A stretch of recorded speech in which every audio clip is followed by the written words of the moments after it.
We are starting. Okay. And we are live. So this is Erik and Abbey. Yes, we are going to be talking this morning about the ancient city of Capernaum. Let's see if we can get our thing up there. Nope, our faces are not going to be on the screen today, apparently. I got to take our screen capture off. There we go. Haha. So, good morning. It's Erik and Abbey. Yay. And we are still kind of learning to use our software and playing around with all of this, but it is a fun experiment. If you enjoy learning in this format, if you enjoy having Abbey along as sort of my partner in crime and question asker extraordinaire, let me know. But today we're going to be talking about the ancient city of Capernaum, so that is exciting. So why would we care? Would actually be the first place we're going to start. It's where Jesus mostly taught. Yes, that's right. You remember because we went through this once before. Most of the stuff that happens in Jesus' ministry happens kind of in a big square space. And Capernaum is one of those spaces, and or a triangle space, right? Hey, we're doing something here. Don't pet the dog. We will. So we'll be looking at sort of where it is to give you a little perspective on the geography and on what the place would have looked like and where it would have been. And actually that information works as sort of it fills in a lot of space, and it sort of gives you a lot of texture and context for the biblical accounts. But real quick, so you know, Jesus moved to the city of Capernaum after he was rejected in Nazareth. And so it's early in the Gospels he moves to Capernaum. It's where Peter and Andrew and James and John all lived. Though Peter and Andrew were born in a different city. They were born in Bethsaida. And we'll see where that is here in a minute. But you hear that and you don't think much about it. It doesn't make sense, other than I moved from Cleveland to Chicago or something. So here are some things that took place in the city of Capernaum in the Gospels. We have Jesus moving, Jesus calling 5 of the disciples there, including Matthew as well, I didn't mention. Jesus did his living bread sermon, the friendship between the Jews and the Gentiles. And he healed a paralyzed man, right? Yes, he healed a paralyzed man, which is what we talked about last Sunday, right? And that's what sort of prompted this little bit of teaching. We thought we'd go into depth on the city. They had just built a new synagogue there, and actually a Roman centurion who Jesus heals his servant, that Roman centurion helped build the synagogue itself. And so teaching, Jesus' teaching often took place in the synagogue there. There were exorcisms and healings, and Jesus taught about humility and relationships and forgiveness in different texts. He healed a demon-possessed guy. He healed Peter's mother-in-law, though the Gospels don't ever record whether Peter appreciated it or not. You said he healed the paralytic, the servant of the centurion, the woman who had the issue of blood, who was bleeding for 12 years, and the healing of the man with the paralyzed hand. And then Jesus actually... There's a man with a paralyzed hand? Yes. Actually, it's in the next chapter, so we'll do that in a sermon in a few weeks. Okay.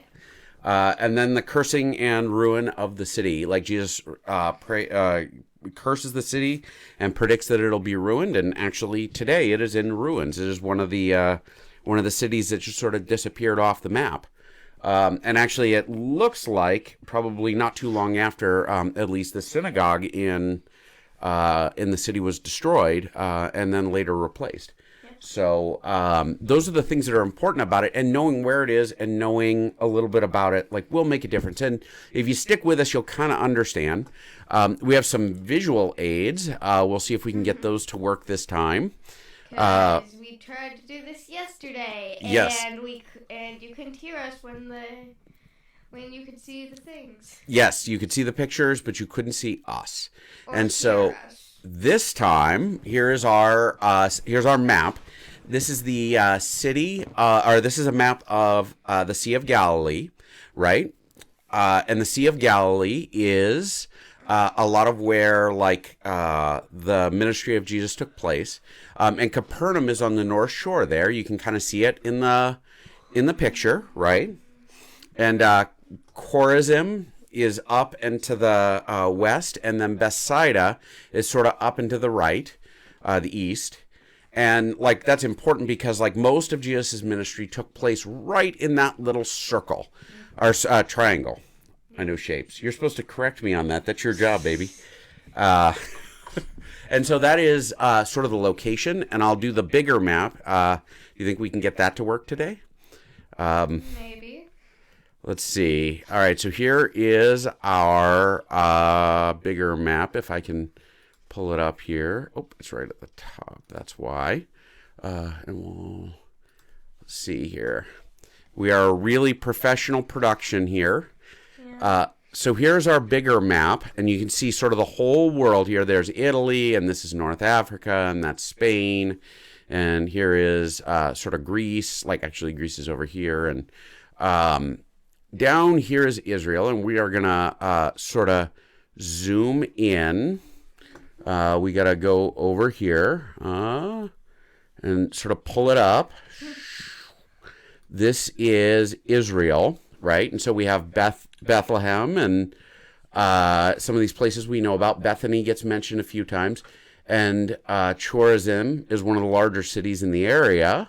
But none of the three that he taught in were very big. No, they were not. We're going to move in a little closer. By the way, this is the Jordan River. We hear the Jordan River referenced a bunch of times in the Bible. And the Dead Sea is down here, right? And Jerusalem is kind of, let's see if we can get Jerusalem on our map. There's the Mount of Olives. Jerusalem is sort of right here. There's Gethsemane and all that. So, but way up here is the place where I should have made that bigger and just moved faster, huh? Mm-hmm. So here's our map. Bethsaida. Yeah, and we're gonna zoom way in here, and a couple of things. So Capernaum is right on the lake. Mm-hmm. It's a fishing village, which is important because Peter and Andrew and James and John were fishermen. Here's Bethsaida over here, a little bit of a different map. Actually, this one's a little more accurate. And there is Chorazin. Actually, sometimes it's spelled with a K. And that triangle is where everything happened. Now, Capernaum was not the largest city in the area, but it was kind of a big deal because it is located on the road to Damascus. And to give you a little perspective, Damascus is a major city. On the road to Damascus, was it Paul? Paul, no, yeah. Paul, who was Saul at the time. That's right. Got blinded. Yep, and that is. Let me see if I can find Damascus here. Let's back up a little bit. Paul was blinded on the road to Damascus, which is sort of way up here.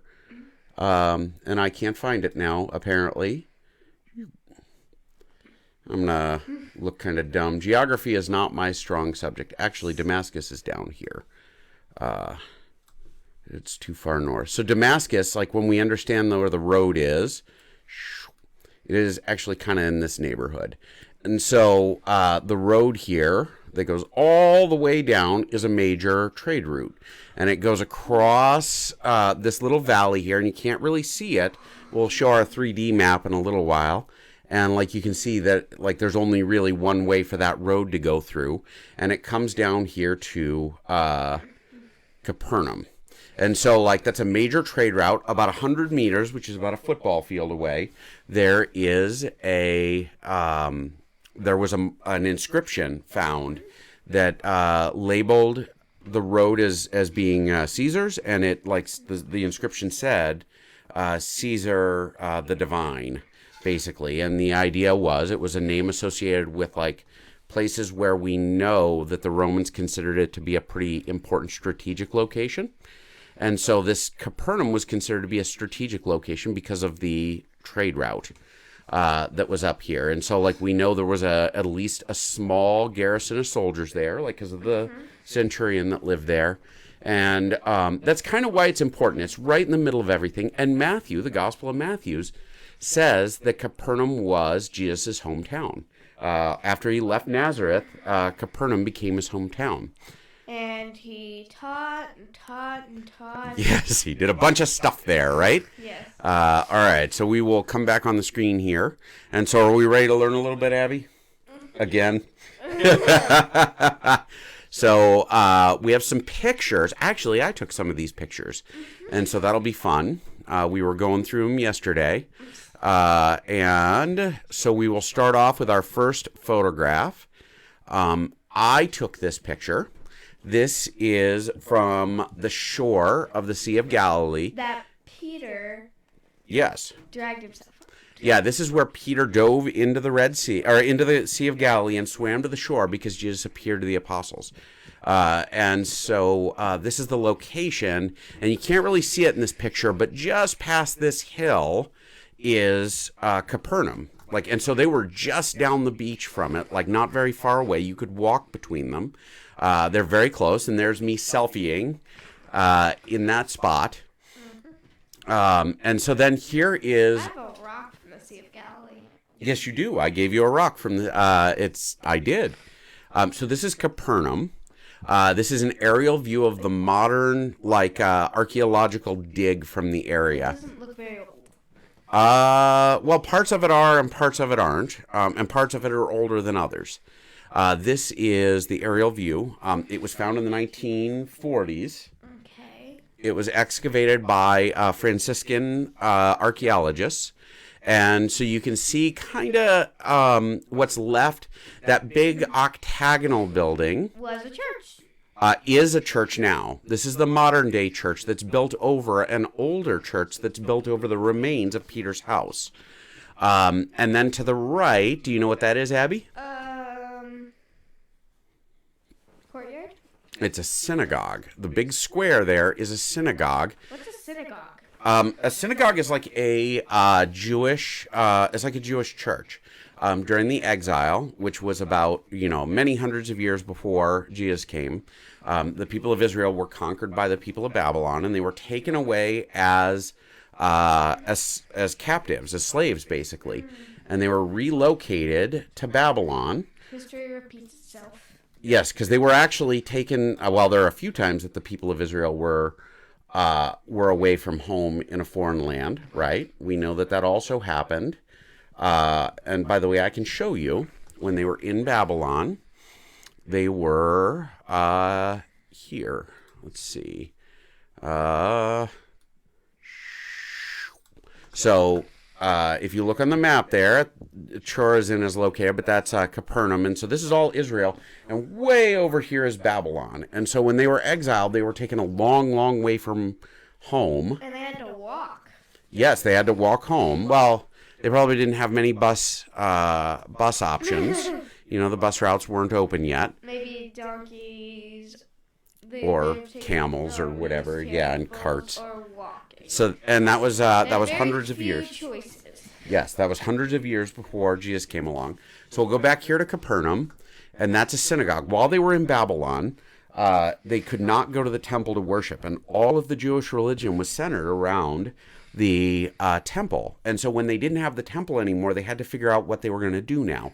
And so they had these, they kind of went to meeting in these synagogues, and they would have teachers, people who knew the scriptures really well, that would teach everything about the Old Testament, about who God was and what the Jewish culture was and their history and everything else.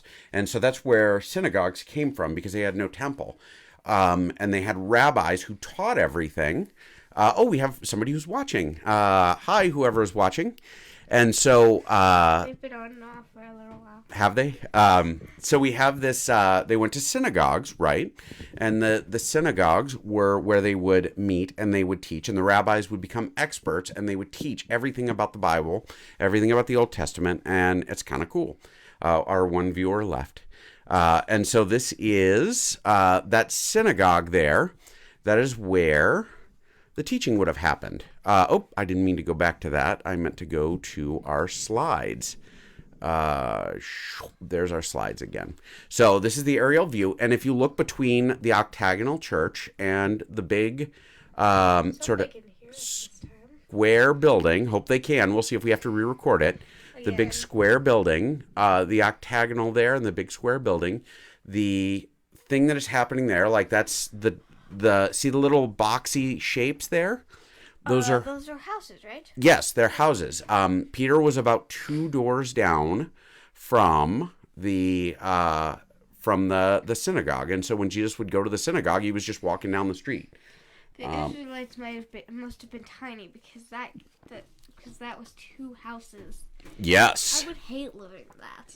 Well, let's have a look at our next. Let's have a look at our next slide. I think the next slide will show us the side view. This is the remnants, and what they did was they dug all this up and they reconstructed the shape of the houses. And so you can see that the houses were really boxy, and they were little, like they had small rooms, and like Israelites were really tiny because I could not have lived in that. Yes, we've gotten very used to a much more comfortable standard of living. I did not take this picture. I did take this one to give you a little perspective. This is a tour I was on, and off to the right here you can see just the walls there and the edges of the building. Picture of there? I wanted to give some scale for the houses, and I was taking a picture sort of down the edge of the synagogue. This is the synagogue that was there, and then to the right is like that wall to the right. Do you see it, baby?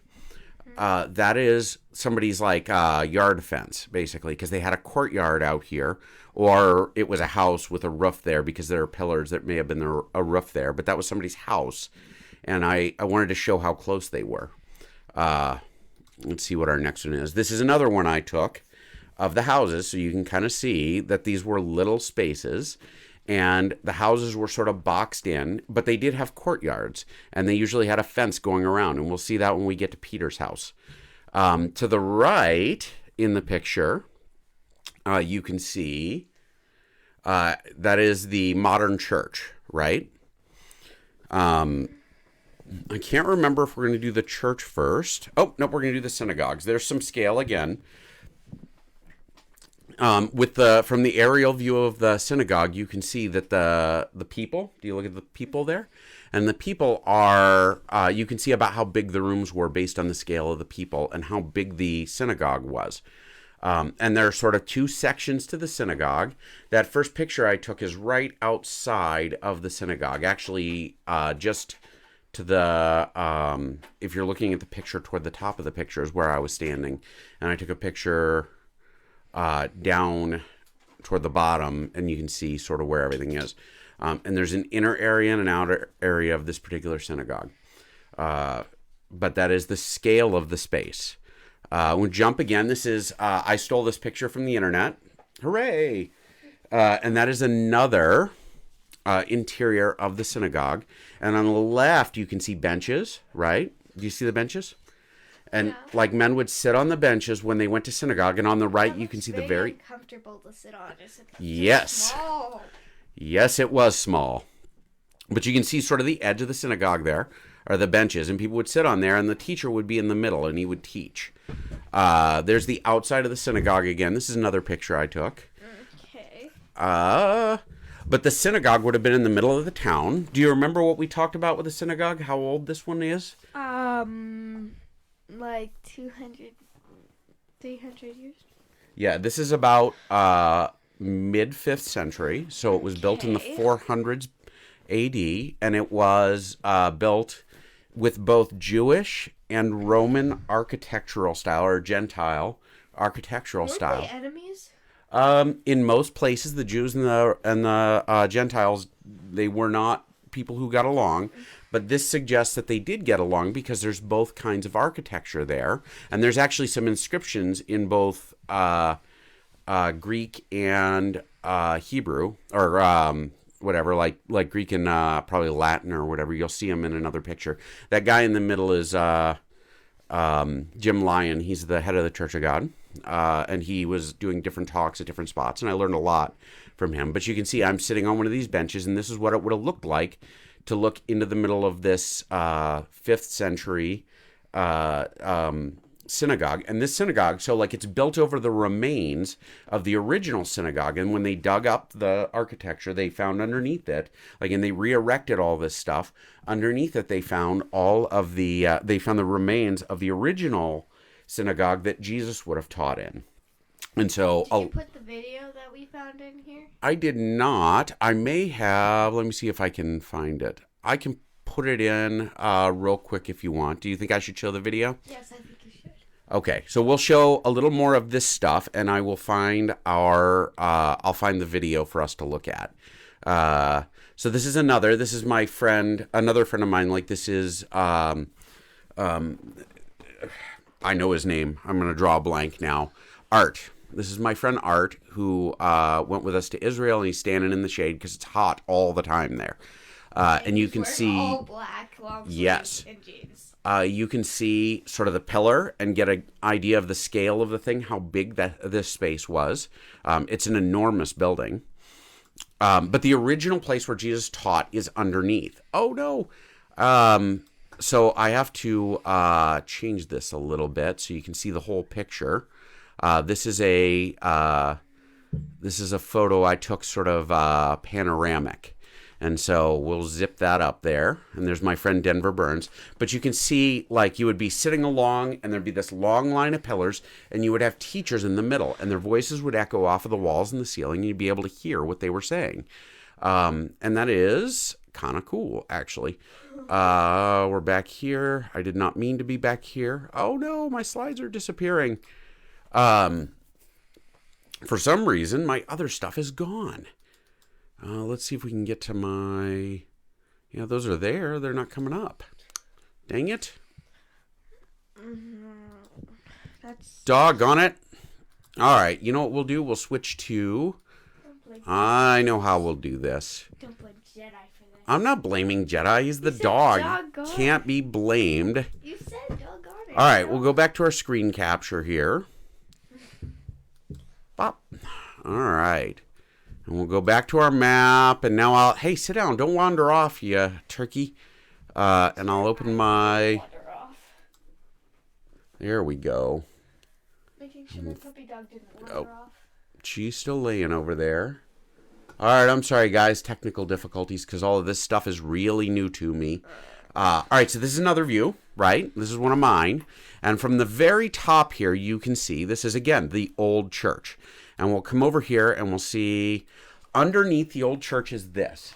So, like, we have the synagogue that was built in the 5th century, which is over the top of the one Jesus taught in. And the circle was for baptism, right? Yes, that is a baptismal in the middle of another 5th century. This is a Byzantine structure. It looks more like a well. It does. What shape is this building in, baby? Do you know? Octagon. And do you know why the octagon was there? Like what they used octagonal churches for? No. Octagon churches were built over the top of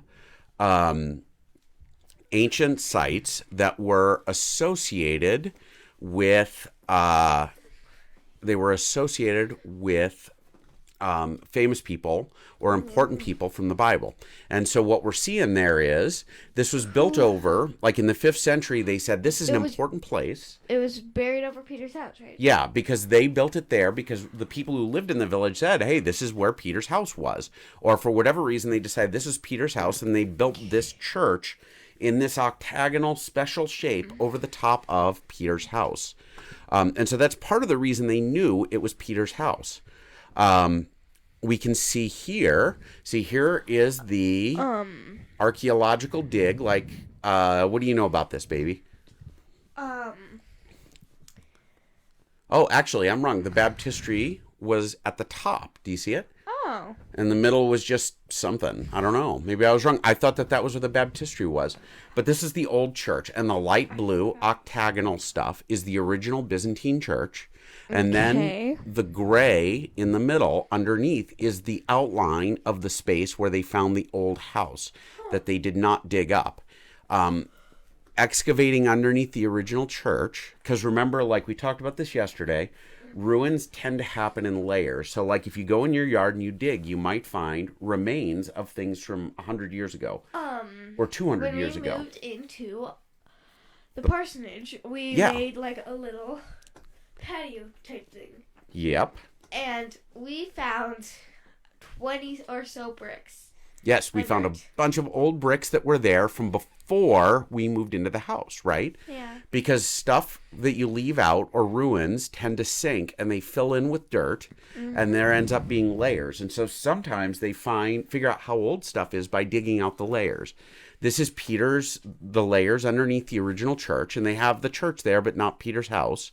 And so underneath the church is the remains of Peter's house. And so here is an outline of what was there, and it's the courtyards would be where they stored cattle, and it would kind of be like a yard. Yeah, that's right. You remember that from yesterday. Yeah. And look, there's an oven out there so that you could cook without the smoke filling the house. And there was a large room, which is probably where Jesus was teaching that day. Sometimes they would keep animals inside the houses. Yep, or in the courtyard. And like the animals, actually, there's a whole argument. So Capernaum, they say it was about between 12 and 15,000 people that lived there based on the surrounding area and the remains of the houses. But some guys argue that it was only a couple of thousand people, and they base that on the courtyards and keeping animals in the yard because they say that people wouldn't keep their... Like, if they kept animals that close, there wouldn't be enough space. And so there's some pretty wide variation in guessing. One thing we know about this space, this house, is that after the middle of the 1st century, nobody lived in it. And that's probably because it was an early church or an early site of worship. And it may be the case that Christians were chased out of the area as well, and that nobody used the place because it was associated with Peter. There are a couple things about it that we... oh, go ahead. What were you going to ask? Right now, Jeremy is going through James, which is kind of like what's happening here. Yes. Kind of. Because we're learning about some of the history, right? And like how Christians are being chased out, and... Oh, that's right. James is pretty much saying, well... I know you're going through a lot, but you can't leave. Well, kinda. James does talk a lot about persecution and how to deal with it. Here's another drawing. I like this one better. But this is like over the top of this space is where that church would have been. And this is all courtyard and all that. And so when we look at the story of the man who was paralyzed... they would have come up the side and onto this flat roof. Do you remember why there was a flat roof? So that people could like go on top of it. But if we did that here in Montana, then either we'd have to shovel our roofs, right? Or have the roofs collapse when it snows, or when it rains they would leak. And so because it didn't rain often and because it didn't snow, they could have flat roofs, and then they could go on top of the house when it was hot inside the house and they could cool off, or they could go up there and pray, or they could go up there and sleep if they had guests or whatever. And so like the flat roofs were very... It was too hot in the house. And so these guys climbed up on top. There would have been a ladder or a stairwell. One of the diagrams I have has a stairwell, but in this instance, there's no stairwell on the enclosure diagram that we've got. So it may have just been a ladder that they carried him up. Maybe. That seems really difficult. Yes, and we talked about this before, that these roofs would have been easy to take apart. They were generally just large beams with smaller slats, and then Peter's house, archaeologists found that it was mud. Yeah. It was a mud layer. It wasn't like chalk or gypsum like some other houses at the time. Which means he was not very rich. Yes, he was not very rich, and there was a lot of mud in the area to work with. Let's see if we got any more slides we want to go through on here. I like this picture as another one that would probably have been very similar to Peter's house. It's an artist's rendition. But you can see not a lot of people would have fit in there. And so when those guys came to try and talk to Jesus in this central room, they'd be crowded in. Well, and Or people be would have stood outside. outside the door, and it would have been hard even to get close to the door with this paralyzed guy on a mat, right? Yeah. This is an older house, but it gives you another idea of how the roofs were built and how people stabled inside. I don't like the animation of that one. Oh, okay. And here's another of Peter's house, and you can see sort of the oven there and like scaled for people. Oh, there's a stairwell in this one. See it? Yeah. So maybe that's where the stairwell was. But they had to go through a lot of work to get him in. And like we know that the roof would have been dry and it would have been made out of dried mud or baked mud. Seem very. I don't know why, but every time you say baked mud, I think of like a chicken pot pie. Okay. Mud. I don't think that's probably what it was like. Okay, and I was going to add a video, wasn't I? Yeah, you were. Oh, I can do that over here. Look at this. Watch. Let me see if I can find it. Oh, those aren't my pictures. Let me get my pictures up here. These are the diagrams. And so I have a bunch of pictures as well. And we'll go through these real quick and see what we can see. And maybe see a video. Is this my video? No, that's not your video. Oh, you know what? Like an animal, I filmed it upright instead of sideways. Oh, get back here. All right, so there's art. Oh, so to give you an idea of what it looked like inside. And again, this is a 5th century synagogue, but it would have been very similar to what synagogues would have looked like later. And so that's kind of cool. It is. One of the ways they know that it was a 5th century synagogue, by the way, they excavated and they found a bunch of coins underneath the floor. There's a picture of St. Peter, like there's a giant statue outside. Which he thought was Poseidon. I originally thought it was Poseidon. So now the church, the Byzantine church, there is an entryway, so this would have been an inner room. Yes. This is the edge of the church and some of the houses, so you get scale. But here is underneath the church. They built this entire church over the top of the ancient site. Creepy. It's awesome, I think. And you could see it underneath. And actually, it was full of cats. Can you believe that? Really? Yeah. I would have thought it would be full of spiders.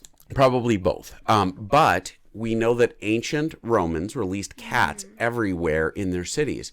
And the cats would eat, because the cats would eat mice, which kept disease down, and rats and stuff like that. And the cats that are all over the ancient sites are the descendants of the original cats. This is inside, and there's a big glass space in the middle, and you can look down inside of the church. And there's a handsome tourist selfieing, and there's a church, and I guess they do services here. So that is the inside of this building. That's the space. A couple of other cool things about Capernaum that are important to know. And I'm going to switch us back to our original view. We'll turn off our screen capture and we'll go back to us. A couple of cool things. First off, there were not like important buildings that weren't found. There was no theater. There was no official buildings found. There were no like the sorts of buildings that you would expect to find associated with a huge city. And that argues against the 12 to 15,000 population. It points us in the direction of maybe a smaller, like couple thousand peoples living in the town. And that's actually kind of cool. Like it's not a bad thing that it was a smaller town. It wasn't. It was just not a big place. So we have that. We have also the information. Let me pull up my map here. Dad, would we redo this if they couldn't hear us? Maybe, but not today. So a couple other things that are kind of interesting about it. There was a tax collecting booth, which is where Matthew worked, because it was part of the thing with it being an important city is that like a lot of people would travel by and they would put toll booths and they would charge you for using the Roman road. And so tax collectors normally took more than they needed because then they would get to keep anything extra. Yes, and that's how they became rich. And a lot of people resented that they would betray. They really hated tax collectors. Yes, because they considered them to be traitors. You would be hated if you were a tax collector. And Matthew was hated. But it does mean that Matthew's house was somewhere in that original site, which is kind of cool. But so like all of that space, like if we understand, it was a small town that he's in. People would fill up this town. They would follow him from neighboring towns and fill up the town, like when he was there teaching. And then like how crowded and crazy it would have been. It gives us some idea of like how overwhelming this number of people would have been. Teaching. I bet he did. I bet it was also tiring. Yeah. So this is our background of the city of Capernaum. There's a lot of other stuff we didn't cover. We didn't talk as much about the archaeology. We didn't talk as much about the shoreline and the port that would have been there and everything else. But if you have questions or comments, or if you want to follow the church's Facebook page, or if you want to help decide what we do next week. Yes, if you want to ask questions and ask for topics, put them in the comments. Like the Minor Kings. Abby. So, a background. Last time we did this, Abby argued that we should do the minor kings, not the three big ones, but the divided kingdom kings as a series. That would be really interesting. Okay, we will see. Okay, we may do that in the future. And so this is our first teaching video. It's a little rough. We'll get better as we go. If you like Abby as color commentary and questions, and you want me fired, you can have me fired. If you don't like, if the audio was bad, let us know. If it was too long, let us know. Yeah, we had trouble with the audio. Stop being so difficult. We had trouble with the audio, but hopefully that worked better this time. If there's a time, whatever, just let us know. Give us comments. Let us know that you watched it, because the Facebook and metrics are awful. We're going to post this on YouTube. Follow and share. If you thought it was cool, share it and comment that it was awesome and everybody should watch it and it's super cool. But yeah, thank you for joining us. Thank you for learning a little bit about the geography and the history of Capernaum. And we will see you next time. Bye.